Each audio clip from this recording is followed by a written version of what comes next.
world has become exceptionally easy for a lot of men. It used to be a different place. Most men were cannon fodder. Most of us would have ended up in wars, dying for fucking no reason. Damn. Now we don't have to do that. So because we don't have to do that, men think it's okay to just become comfortable now. You're not supposed to be comfortable. You were never evolved to be comfortable. You're supposed to be uncomfortable. Right. And if you make yourself uncomfortable constructively, it's very easy to be anything you want. You talk about GTA, Grand Theft Auto. I know the game. I used to play the old one on the PlayStation 1 when I was a child. Which one? I haven't played any. Which one? You talk about San Andreas? Very first one. Vice City, GTA 3? Yeah. Oh, the very, very, very, very first one, like 1994. Okay. Old school. Okay. But I've never played any of those games, but I find it amazing that people will sit there and spend all their time upgrading that character, making as much money as they can, getting the best guns, getting strong, getting some hoes, meeting important people, getting the best car. They'll do all that in a game, but they won't do it in real life. I find that incredible. Like, my life is GTA. I don't need to play a game for GTA. If I want a gun, I'll fucking buy it. If I want a car, I'll fucking buy it. I want a bitch, I'll get her. It's me. I am GTA. I don't see why people play the games. They play the games because they're scared of loss. Because if you die in the game, you get another chance. If you lose in the game, you get another chance. In life, you get one shot. Damn, that's... But if you get some balls, that's what life is as a game. That's what life is as a man. This is one big video game. You get to upgrade your character. You're not born with any value. All these women that you just put me on with are born with value. They're pretty already. They're gorgeous already. They're good looking enough. Even if they're a 5, someone's going to give a shit they exist because someone wants to fuck them. As a man, if you don't make yourself valuable, you have no value. You have to get up and do it. Just like a video game, you start with fucking 0. You have to decide if you want to complete it. You have to upgrade your character.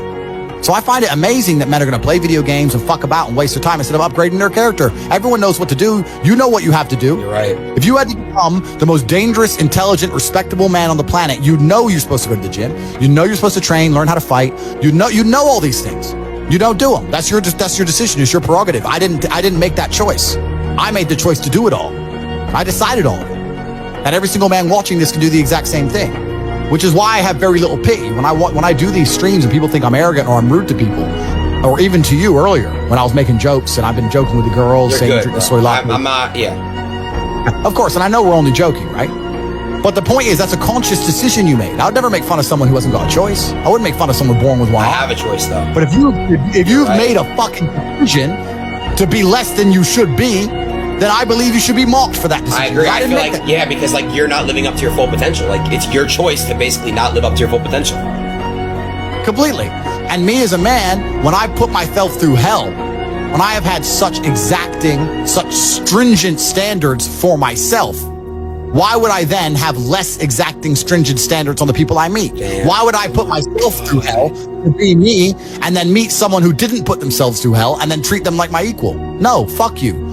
I suffered when you didn't. So you're not my equal because you decided not to suffer. You have enjoyed comfort when I haven't, and that's fine, but don't expect me to look at you as my equal because you're not. I'll snap your fucking neck. Andrew, that's the world. Andrew, I have like a lot of friends around me. They're like good friends. Don't get me wrong, like they're real friends, but like they're incredibly like lazy and they have so much potential. Like they can be big, they can be getting rich, all this shit, bro. But like they choose not to. So, but it's really hard because I love them. They're my friends, and I came up with these guys, and they're so entertaining. I love them. They're my brothers, but like, I understand. But you have to. But there's something that's always kind of confused me. When I tell people that you are the sum of the 5 people you spend the most time with, everyone agrees. They go, "Yeah, that's probably true." The 5 people you spend the most time with, that's what you're gonna end up like. They say, "Yeah, that's true," and then they continue to hang around with people who they don't want to be. Why? There has to be a point. There has to be a point where you sit and go, okay, you're my friends, etc., etc. I love you guys. Yeah, we can talk, whatever. But I'm on a different life path. You have to leave some people behind. You wouldn't want to be, if you were to come hang out with me and you were in a room with me and my 5 friends, you'd feel self-conscious. You're right. You don't feel self-conscious with your friends. Because you only you only surround yourself around people that are on like your level of like. I'm with killers. I'm with killers. We're fucking monsters. If you were to come hang around with me and my crew, you would be self-conscious, and that self-consciousness would motivate you, or they would certainly instill the discipline required for you to change. You don't feel self-conscious amongst your peers. That's why you don't change. If you were to get in a room and you're the only person who ain't a fucking monster, you'd want to become a monster. That's life. That's humanity. So I say this to people all the time. If you know you're the sum of the 5 people you hang around with, why you hang around with people you don't want to be? Nah, it's true, bro. I'm gonna tell you why, right? I was Do you know who I Show Speed is? No. He's this other creator that's like obviously like in my space. I was staying with him in September, and like I would literally like be on my shit like, every day, like grinding, like at what I'm grinding, right? And like when he left, I had like no one around me to basically like kind of like on my like. So it shows. I get it. Yeah. And that's why I live in a competitive environment. I live with my brother, my cousin. I live with men. We have a big house. We could all afford fucking 10 houses each. We live together on purpose. If my brother does 500 push-ups, I ain't gonna be the bitch at the house. I ain't gonna not do them. Right. So that's another reason the War Room exists. My organization, the reason it's so competitive, is the reason we kick people out. You have to fight to keep. Even if they pay, you're like, I don't give a fuck. Get out. Like, I don't give a fuck. Get out. I'm out. It doesn't matter. Everyone pays to join. You get kicked out anyway. You have to fight to keep your place. That's the whole. Damn. That's because that's how life was. If we were still in the animal kingdom, the lions that you see on TV, they weren't just born big lions. They had to fight other lions. They had to fight to get that antelope. They had to fight other animals, hyenas, jackals. They had to fight to be the boss. We live in a comfortable world now where people think, oh, it doesn't matter. But you know what? To some degree, it does matter. It does matter. And I'll tell you who it matters to. It matters to your soul and it matters to God. I stand in the mirror with a pure heart. I know I am the best version of me that could possibly ever exist. I know that God is proud of me. There's nothing that God hates more than sloth and laziness. If God were to create a man and that man were to sit around and do fuck all, God will frown upon you. It's why you're never lucky. If you're listening to this and you think I'm never lucky, I'll tell you why, because God dislikes you because you're fucking lazy. Start to work. Start to show God the beauty of his own creations. You'd be amazed how lucky you'll become. Wow. God is unhappy with these people. And inside their hearts, they're unhappy. We talk about depression, anxiety, all those things you mentioned earlier on this podcast. That comes from self-loathing. You loathe your own weakness. You loathe your own laziness. This is what all of these things are. I don't feel depression. How can I feel depression when I'm the most powerful version of me that I could ever fucking be? How can I feel depression when I could squeeze my own hand hard enough to break my own bones? How can I feel depression when I've smashed and destroyed 68 people's faces in front of me, men who thought they could test me in fair combat?